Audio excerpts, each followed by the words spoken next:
So, how's your balls? I don't know, but my boobs itch. Right here. Just gotta get in there. No, I'm just saying, are you wearing your big boy pants?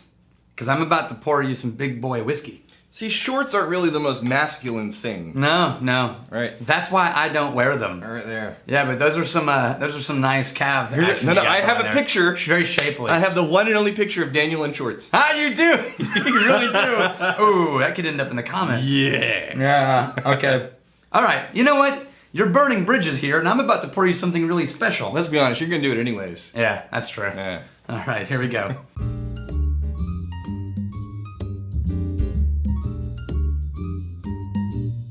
Are you ready? Are you really, really ready?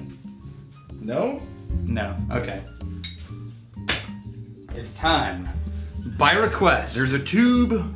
I'm assuming it contains whiskeys. We are doing Bruichladdich, the most heavily peated whiskey in the world. In the world. World.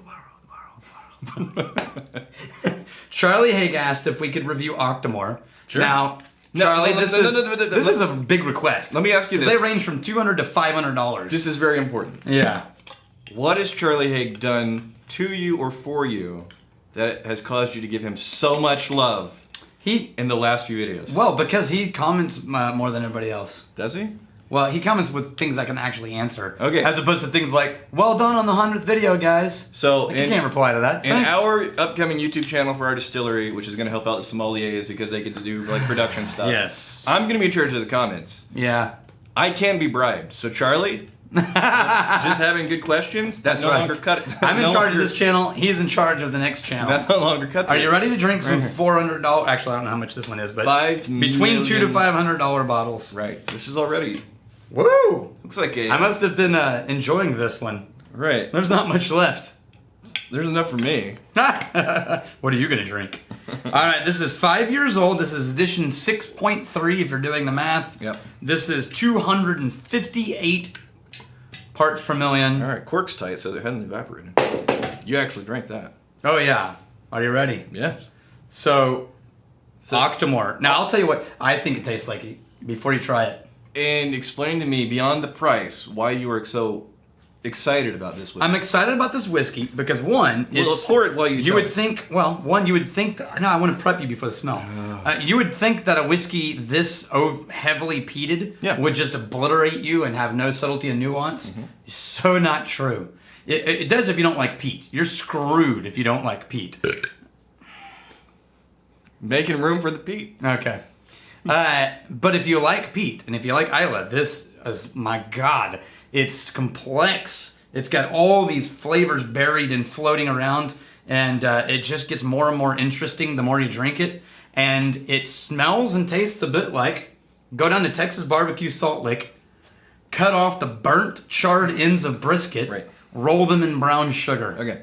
You have a really bad track record of getting me so worked up about a whiskey. No. That's a generous f***ing pour. But I feel like it's just going to give me such an immediate raging hard-on that I'm forced to sit down and drink.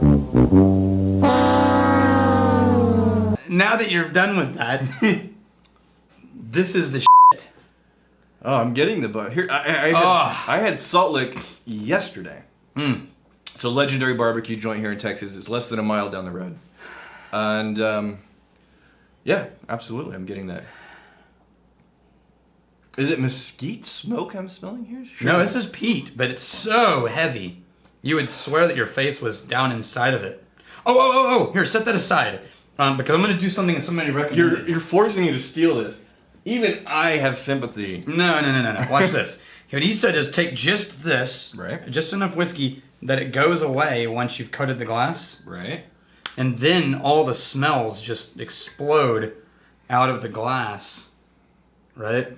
So you put just a dash of this in there. Right. And by coating the whole glass with it, until there's basically nothing So left. whenever you smell it, I'm going to catch you because you just knocked yourself out. Oh man, fruit notes came out of that. The heavy smoke went away. Ooh. That really worked. Okay, so that was Joe McAuliffe in Whiskey Wash who recommended this. WhiskeyWash.com. Yeah, Whiskey Wash, well done. No, it's the smell becomes so intense that it starts to actually burn the inside of my nose. It's so overwhelming, but you can really go deep in what you're smelling. Keep going. It's going to keep changing. Herb notes. This is what I need. Followed by wood and vanilla. This is what I need. I need just a tank and a mask to where I can walk around and just only smell this all the time. day. All the time. Oh, now I'm getting like Band-Aidy and like saltiness. Obviously. Wow, this is so. And was I right or what? This is fully like 60% more. This is a trip. This went funky all of a sudden. 60% more intense on the nose. You know what I got? Then I got aged cheese. Smell that and think aged stinky cheese. I'm getting that just on the. Yeah. Yeah. Not on the glass, but that specifically. It changed. No, you know what? We've had that at Epicure. Yes. This really nice restaurant in Dripping Springs down the road. That just funky cheese plate. Funky cheese. Man, I'm telling you, this is a journey. This is a damn journey. Now this, if you like smoky whiskeys and you want to just explore for an hour, right? Spend your money on this bottle. I mean, it'd be a special event, but I'm tasting. It's worth it. I'm tasting this now. Oh, and now I'm getting sausage, like the greasy sausage, like when you bite into it and the sausage grease runs down. Ah. Again, and I do feel compelled to warn people because because we have so many people coming into this channel that are fairly new to whiskey. Don't get this. Yes, I feel compelled to warn people. Yeah. The thing that we're really excited about right now, this is not a beginner whiskey. No. Under no my eyes just water. Under no circumstances should you run out and spend hundreds of dollars on this bottle of whiskey thinking it's going to change your life. You can work your way up to this. No, if you're new, get King Alexander III from Dalmore. Yeah, if you're working if your you're way gonna up to spend this, money, then you can get to the point where this. Smell is that like, now. It's back to Band-Aid and phenol. All of the meat notes went away. This is like old Band-Aid, not even fresh Band-Aid. I'm a bummer because the cheese and the sausage notes were so beautiful in there. It's Band-Aid that's been strapped onto the wound. Yeah. It sounds horrible. Gangrenous. You're going gangrenous. Cut it out. Oh, you and your damn lemons. No, but Texas barbecue. It's very specific. Texas barbecue. Texas barbecue, with a very healthy dose of not overly. Put your nose right on the middle edge, that edge, and look for cheese sausage. I'm gonna do that, but with a black burned exterior. Fine. This is burnt in barbecue with some sauce, but it's not like off the shelf. Right. I think it's the Salt Lick sauce is a bit sweeter. It is sweeter. It's not a vinegary too. But put your nose on the edge. No, on the side, right here. On the side, right here. And look for cheese sausage with a burned outside. How is this so meaty? It really is. It's a cheese. You know what it is? It's that fig bacon combination. Cheese, fig, and bacon appetizer at Epicure. Wait, no, that is tumaki? Bacon wrapped in this cheese thing. But with a fig in it. There's like a sausagey bit. I think it's tumaki. I don't know. No. I don't know. Anyways, nobody knows what we're talking about. No, it's a restaurant. We gotta bring it back home. Yeah. There's a reference that people need. We do have a couple of people in Austin who started watching. Go to Epicure out by Dripping Springs. Really tiny restaurant. So call ahead and make sure they have. It's in a strip mall next to. Man, every sip on this. Oh wow. Okay, I'm gonna try something that may be coming back. Here's why I personally am having so much fun with this whiskey, because it's all of the things that we're listing, like Band-Aids and moldy cheese and meatiness and grease and all that. It's definitely there. All those things that sounds like it'd be disgusting. It's wonderful. It's very enjoyable. I told you I was gonna deliver. Somehow we're picking out these flavors that if they were actually all combined into the literal things we're talking about, it tastes horrible. It'd be disgusting, but if it was in a bucket in a barn, yeah, it'd be gross. Oh, I smell that now. All the fruit came back. I added water. Is there a fruit past the cheese? I would designate this as... Oh, it got more aggressive. Try that one. Impossible. Aha!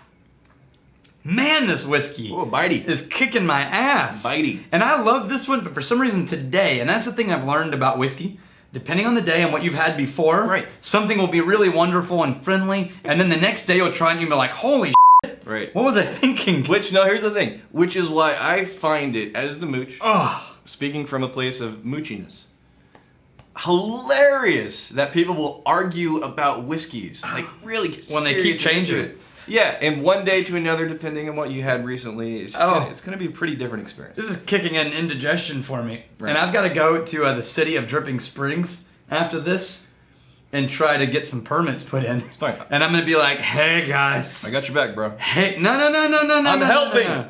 I'm helping. No. You can't handle the whiskey. No, I'm going to drink it out of the damn bottle. You don't bring that glass No, back. I was about to say, this is such low, a low amount in the bottle.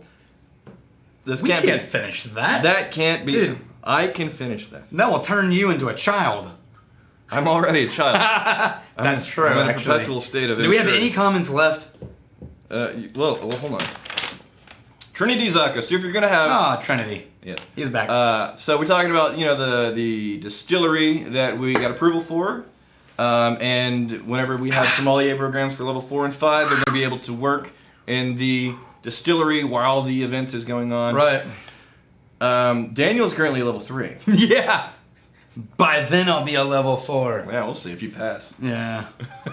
So if you're going to have to be level 4 or 5 to work at the distillery, what are you going to do, Daniel? You measly level 3. Thanks, Trinity.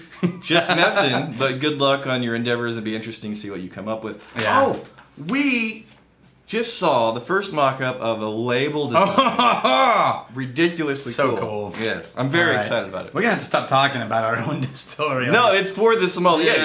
It's for the sommeliers. It's a lesson for the sommeliers. Yes, but it matters. You're talking about the Whiskey Marketing School. Yes. And yes. that's a huge part of what people are drawn to with the bottle. That's why it's called the experimental distillery. Because Yes. we're going to try On a whiskey topic, I found myself having a hard time distinguishing the flavor of peat. You and me too, Oh. man.